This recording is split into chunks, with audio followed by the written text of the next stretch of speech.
Hi there, this is one of the 4 videos that I'm going to show you use the so-called ray tracing. Ray tracing for the mirrors, and later the last 2 videos is going to be the ray tracing for the lenses.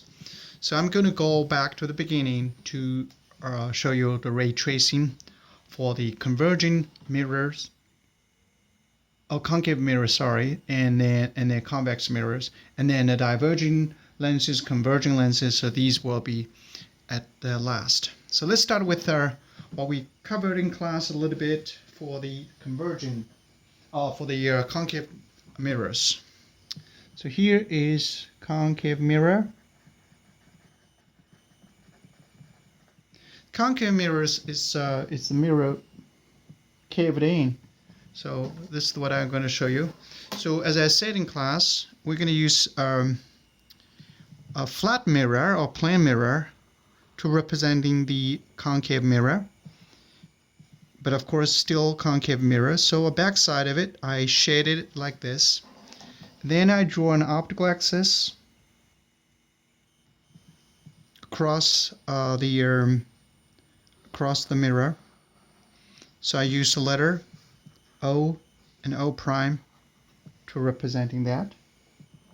So this is my starting point. Since this is the mirror, so I use M prime. And suppose my focal length is 1 centimeter. So I draw 1 centimeter over here.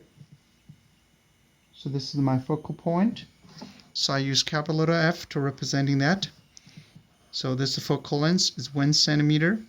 So which means from here to the mirror, from the focal point to the mirror is 1 centimeter.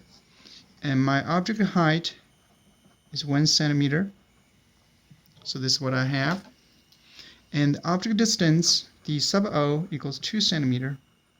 Remember, I cannot put directly the object on their focal point. If I do, I won't get any image, because any light from the focal point, when it reflects from mirror, is going to be parallel to the optical axis. So there will be no image.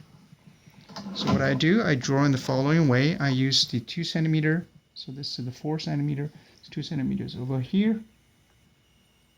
Because the height is 1 centimeter, so I'm going to draw 1 centimeter height. So approximate it over here. So that's the object. So in the entire object, starting from the optical axis all the way up to here. This is what we call A. Now, if your object's a little bit lower like this, suppose like this side, then what you need to do is you need to do the ray tracing twice, which means first choose this point and then second choose this point. And then the entire object will come out. Let me start with the top. So we draw a line parallel to the optical array, parallel to the optical axis. So when I use camera, it's a little difficult, but you can see the idea. So first ray has to be parallel to the optical axis. When it reflects from the mirror, it's going to go through the focal point, which is look like this. Remember, the point that I'm tracing at is at this point and this point, these 2 points that I'm going to draw them. All the rays have to have an arrow, so that's the one drawing an arrow here. Let's call this ray number 2. Now the third ray should go through the focal point. So I'm going to draw through the focal point. So here, this point, that point. Let's go through the focal point. So this is my ray number 3. Once I hit on the mirror, so I mark that, and then the fourth ray is going to reflect it from the mirror. Just go this way, and that's ray number 4. So now the image is the crossing point. So we call this point is A prime. A prime image is point A here. Since we have an entire object from optical axis all the way to that, so that's what we need to draw is starting from optical axis, must be perpendicular to optical axis, and draw a line directly over here. And that's the object of the image that I found. So this is the entire thing's image. So a few things need to keep in mind. You have to have the ray number 1, ray number 2, So this is array number 2, array number 3, array number 4. So the image is formed by array 2 and 4.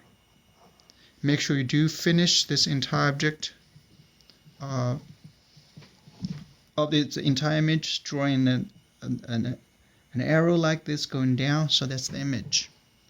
So this we covered in class. Now there are a few locations which we still can't get an image. For instance, for the moment, our object is in front of the mirror, but it's a little bit larger than the focal point. I can find out if what happens if I have an object B which is closer to the mirror and within the focal lens. So here's what I'm going to show you.